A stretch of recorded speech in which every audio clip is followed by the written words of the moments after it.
এখন আমরা ক্যানের ফ্রন্ট পার্টটা করব, টপ পার্টটা।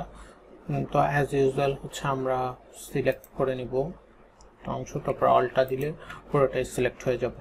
তারপরে আমরা যেটা করব নেক্সট হচ্ছে ই প্রেস করব, ই প্রেস করে তারপরে হচ্ছে এস প্রেস করব, তাহলে আমাদের জিনিসটা এরকম হবে একটা।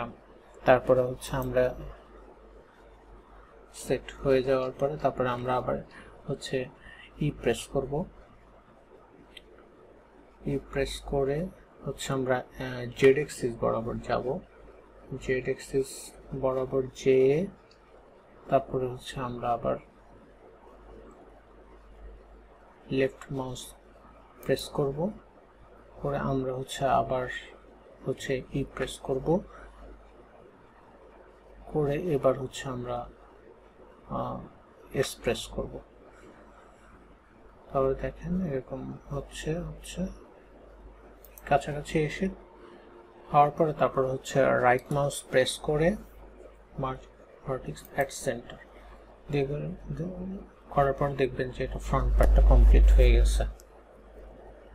তো আপনারা খুব সহজে এইভাবে করে একটা ক্যান করতে পারেন, নর্মালি একটা ক্যান আর কি করা যায়। আর আপনারা যদি একদম প্রফেশনাল লুককে করতে চান সেইটাও করতে পারবেন, সেটা হচ্ছে আপনাদের প্র্যাকটিস করে করে। আমি হচ্ছে জাস্ট আপনাদেরকে একটা ইন জেনারেল একটা কনসেপ্ট দিলাম আর কি, যে কীভাবে আপনারা ট্রেনিং টাইমে আপনাদের সবাইকে স্বাগতম।